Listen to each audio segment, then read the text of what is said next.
Hello, I'm Emma from English. In this lesson, we're focusing on English nouns. Why? Because so many of the mistakes that you're making in English are related to the way that you use nouns. Starting from the top, there are two types of English noun: countable and uncountable English nouns. Now you might be thinking, yeah, whatever. It doesn't really matter. But actually, it does matter.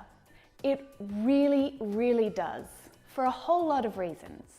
Like how to use articles correctly, how to use much and many, so and such, some and any, or a little and a few. These words all depend on the type of noun, and learning and understanding more about countable and uncountable nouns and how they're used differently will dramatically improve your English grammar. I guarantee you that some of the mistakes that you're making in English are because you're treating an uncountable noun like a countable noun, or a countable noun like an uncountable noun. Now, I've made a cheat sheet to help you understand these rules, and I'm going to tell you how to download it at the end of this lesson. In this video, we're focusing on uncountable nouns, but you can check out another video on countable nouns right there. Okay, so the kitchen is a great place to start talking about countable and uncountable nouns. It's been a while since English has been in the kitchen, so I'm very excited to be back here.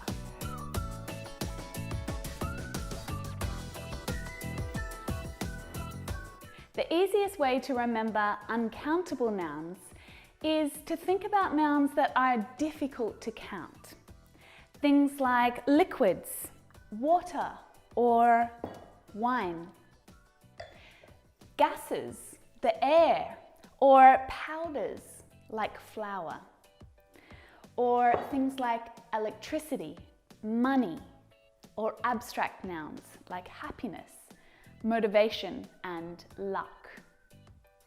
Now, all of these nouns, if you think about it, are difficult to count. Uncountable nouns have only one form. They can't be plural. You can't use a or an with uncountable nouns because they can't be counted. You can't use numbers with them at all.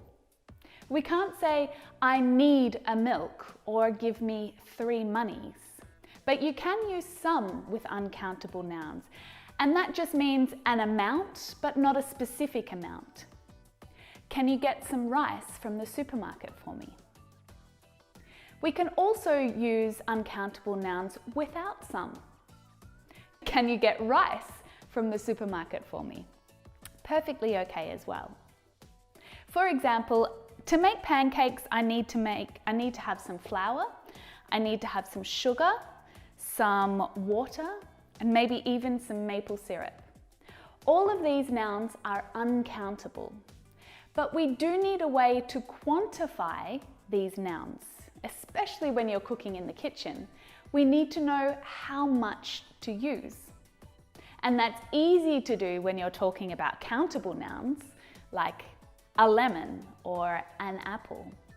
But with uncountable nouns, you need another countable noun to help you quantify your uncountable noun. A packet of rice. A cup of oil, a can of coconut milk, 2 liters of water, for example. And all of a sudden, all of these things can become countable.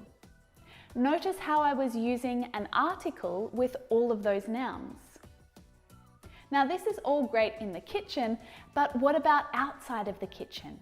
With nouns like information or happiness or money, luggage, advice, it's the same idea. A piece of information, a moment of happiness, a bit of luck, or a bit of money. 2 pieces of luggage, or I've got 3 pieces of advice for you. Let's recap on uncountable nouns for a moment. They have only one form, they're never plural. You can't use articles like a or an with them, and you can't use numbers. You can't say an information, or 2 luggages, or 3 advices. Okay? Fabulous. Don't forget that you can download this worksheet to help you practice using uncountable nouns correctly. Now, there are some uncountable nouns that you'll see being used as plural nouns. Eek! But before you freak out, these exceptions are related to the context. And just for a moment, this is going to get a little bit confusing. But be patient, stay calm, I'm going to help you to understand right now. Let's use coffee as an example. I've got some instant coffee here, some coffee beans, and of course, a delicious cup of coffee.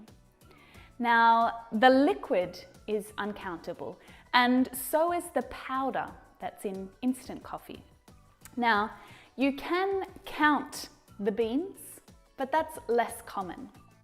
So we need some other countable nouns to tell us some more information about the noun. A jar, a packet, or a kilogram, a cup. But you might hear someone say, "I'll have a coffee with 2 sugars, please." Huh?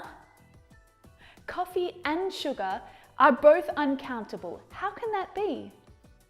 Well, simply, the context will tell us that it means a cup of coffee and 2 teaspoons of sugar.